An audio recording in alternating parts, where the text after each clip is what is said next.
It's Charisse Marie, your Pinterest priestess, your expert at all things Pinterest and funnels. And I have such an important message for you this week. I'm a little late with it. My apologies. However, the message is this: without good graphics, pictures, nobody's going to want your stuff. We are all very visual creatures. And if we are not drawn in with our eyes right off the bat, we're not going to click. We're just not. So that's where Pinterest's genius really is. Because with Pinterest, you can absolutely create visual interest that gets you the clicks, that gets them pulled into it as opposed to pulled away from it. But only if you have good graphics. Now, here's what I mean by good graphics. For example, in my niche, everyone in my niche on Pinterest is using pale, pale pinks and pale, pale grays and beautiful whites and really pristine, pretty pictures. They're boring because it's a sea of sameness. And so your pins don't stand out when you are doing exactly what everybody else does. You want your pins to be beautiful, yes, but they must stand out in some way. So my pins, yes, they're pretty, but they tend to also be very vibrant and visual and different from what everyone else is doing. I tend not to include the grayed out pictures, you know, the ones where everything is so washed that you can really read the text. No. I leave the picture all bold and then I put like a band or something so you can read the text still. But I make sure that my pictures, when they're in that feed, they're going to pop. And the reason that I do that is so that when people are interested in my things, they can find me. When people are looking for my answers, they can find me. It's called pattern interrupt in neurolinguistic programming. Psychology, it is basic psychology. You want to make sure that wherever medium you're using, that you are not just doing the same as everybody else. So that's why my thumbnails on YouTube are always a little weird. They're always showing me going something. And that's to make people stop and question it. That is to give them a little bit of a curiosity about what is this woman on? And why is she doing that? Why is she making these faces? Why is she going, I don't know? Because it's all about the images.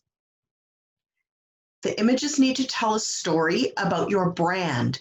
They need to tell a story about the thing that you want them to do.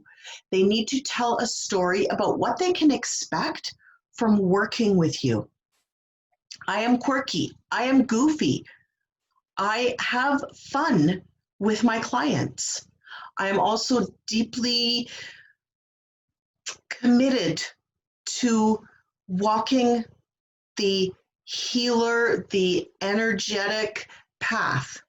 I am committed to helping my clients walk that path and having them show up and use their gifts in a stronger way. And that is really difficult to do if their messaging looks like everybody else's and it's boring and it doesn't stand out. Your messaging needs to stand out. It needs to be the thing that makes people go, "Oh, I want to know more. Tell me more. Please tell me all about it." And that visual punch needs to be the first thing that you achieve. If you're not achieving that visual punch and you're not telling the story properly with all of those pieces, who the brand is, who you are, what they're going to get from you, and why they should click on the thing that you're offering. If you're not doing that, you're probably not going to be terribly successful. And I'm not saying that to be mean, because I'm really not. I'm just saying that because it's the truth. When we are not connecting with our audience, they're not going to make any effort to connect with us back. But when we connect in with our audience and we lean into that, you see me leaning in, my chair's even squeaking, I'm leaning in so hard. When we lean into it, we really give the other side, the other person, our potential clients, the opportunity to come towards us, the opportunity to say, ooh, I want to learn more about this person. I want to learn more about working with them. I want to learn more about their thing. And it gives them the opportunity to okay, I'm going to say it, it gives them the opportunity to covet. Because part of human nature, and this is why it was in the 10 Commandments, is that we are inherently coveting other things that people have. We want better for ourselves, for our children, for our families, for our friends. We want more, we want better, we want different, we want unique.